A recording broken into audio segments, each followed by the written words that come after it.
Bismillah ar-Rahman ar-Rahim. Je vous propose aujourd'hui un exercice sur le spectre atomique. Vous pouvez télécharger cet exercice sur le lien juste au-dessous de la vidéo en description. مع cet exercice هذايا donc je vous donne aussi un exercice sur les piles électrochimiques. إن شاء الله نصلحوه في أقرب وقت. نتعدوا توا الكوركسيون. On analyse au moyen d'un spectroscope la lumière émise par une lampe à vapeur de sodium. Le spectre est constitué de rayons. On donne le diagramme des niveaux d'énergie du sodium, figure 5. Voilà, donc on a la figure 5, là, les différents niveaux d'énergie de l'atome de sodium. La première question, préciser la signification des termes quantifiés. On dit par exemple, à l'atome, donc lorsque l'électron passe d'un niveau N à un niveau P plus supérieur, دونك مش بالضروري يكون النيفو جيست اللي بعد النيفو ان، ينجم يكون اللي بعد الان، دونك ان نيفو بلي سوبيريور. دونك اذا كان هاي الكونتيتي دينيرجي اللي on va l'appeler delta E par exemple, si cette quantité correspond exactement à une transition du niveau N au niveau P, donc elle va être acceptée. Si cette quantité ne correspond à aucune transition d'un niveau N à un niveau P plus supérieur, donc cette énergie ne peut pas être absorbé par l'atome. Donc un atome ne peut prendre n'importe quelle valeur d'énergie ou bien n'importe quelle énergie. Il ne peut avoir que certaines énergies particulières ou bien précises. اليوم نسموهم les niveaux d'énergie. La réponse, un atome ne peut prendre n'importe quelle énergie. Il ne peut avoir que certaines énergies particulières ou précises. La question 2, il vous dit donc déterminer la longueur d'onde du photon émis lorsque l'atome de sodium se désexcite de son état E3 vers son état fondamental. L'atome va émettre un photon d'énergie oméga égale H fois nu. Oméga égale H fois nu. Cette énergie correspond donc à la différence qui est égale ce qu'on appelle le quantum. L'énergie d'un photon, c'est quantum. Bon, cette énergie est la différence entre E3 ou le E1. La question, c'est, il demande la longueur d'onde. Donc, H fois nu c'est C sur lambda égale E3 moins E1. Lambda, ça va être égal H fois C. Alors, c'est la constante de Planck, bien sûr, sur E3 moins E1.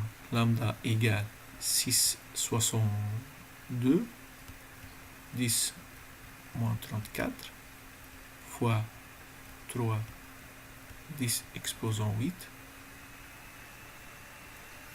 Sur 3 c'est moins 1, 93, moins 1,93, moins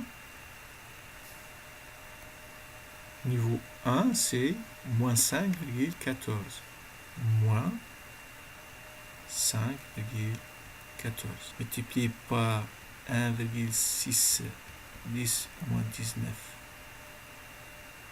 Là, ça va être égal 3, lambda égale 3,86 10 moins 7 mètres.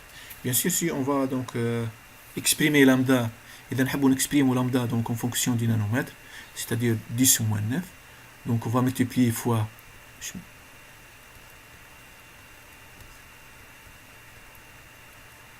10 moins 7, on va multiplier là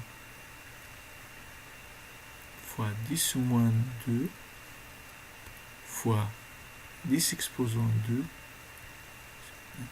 Donc 10 moins 2 fois 10 exposant 2, c'est 1. Donc 1, c'est l'élément neutre de la multiplication. On a un peu influé sur le résultat. Donc 10 moins 7, 10 moins 2, c'est 10 moins 9. Donc 10 exposant 2 fois 3, 86, c'est 386. 10 moins 9 mètres, qui est égal 386 nanomètres. Lambda égale 386 nanomètres. Voilà. On passe maintenant à la question numéro 3. Lorsqu'il est en état 3, le sodium peut-il émettre un photon de fréquence nu égale 2, 66, 10 exposant 14 Hz. Question numéro 3. Donc, si on a donc un photon de quantum H fois ni, voilà l'énergie du photon qui va être émis s'il est إذا كان ثم possibilité. Ni égale, voilà, ni égale 2, 66, 10 exposant 14 Hz. 2, 66, 10 exposant 14 Hz. Il y a une transition possible d'avoir une radiation de fréquence 2,70 exposant Hz si l'atome est initialement donc au niveau E3. Donc on va chercher ce E1, donc oméga ça va être égal si possible, H nu ça va être égal E3 moins En. On va chercher ce En s'il existe. En égale E3 moins H fois ni. 2, 66, 10 exposant 14, fois H fois 6, 62,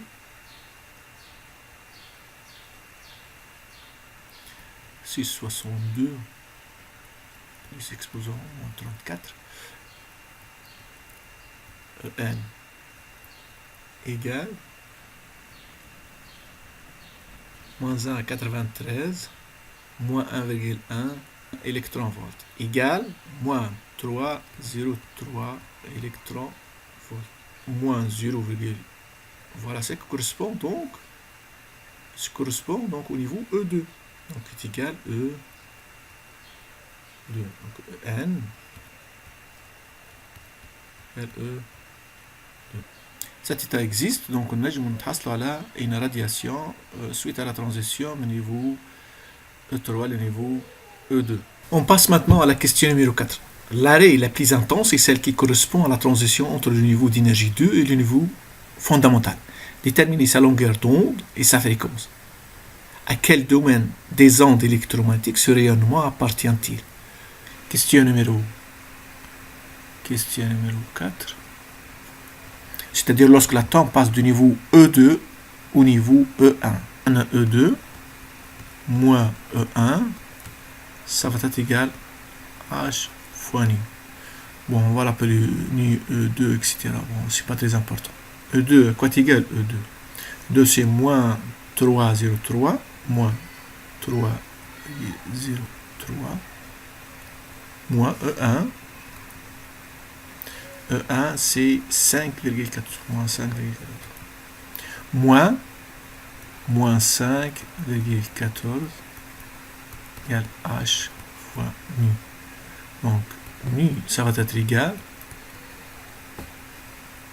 5,14 moins 3,03, c'est H. Ni donc égal. Donc ni égal. Voilà, donc on a nu égal, donc après tout cas qu'il fait, donc 5,1 10 exposant 14 Hz. Voilà. Donc on va chercher maintenant lambda. وإذا كان نسينا كيفاش l'expression de lambda en fonction de nu. نذكروا حتى longueur d'onde حتى في الميكانيك égal célérité C تاع l'onde fois البيريود T. Or نعرفوا نحن البيريود T هو عكس الفري donc 1 sur n. Donc là c'est n la fréquence, on a un fini tout simplement. Donc lambda ça va être égal C fois T, c'est-à-dire C fois 1 sur n sur nu, donc C sur nu. Voilà tout court. Donc est égal هذه في صورة ما نسينا l'expression de lambda في الspectre ou bien في la lumière. Alors donc lambda égale 5, c'est visible. On passe maintenant à la question numéro 5. Définir l'énergie d'ionisation d'un atome et calculer sa valeur pour le sodium. Question numéro 5. L'énergie d'ionisation, c'est l'énergie qu'il faut donner à l'atome pour passer du niveau fondamental E1 au niveau d'énergie E infini égale 0. L'énergie E1 plus l'énergie d'ionisation I qui est égale à l'énergie infinie égale 0. Donc l'énergie d'ionisation, ça va être égal 0 moins l'énergie E1 qui est égal moins 5,14 électronvolts qui est égal 5,14 électronvolts. Voilà donc l'énergie d'ionisation de l'atome de ce diamètre à partir de son état fondamental, c'est 5,14 électronvolts.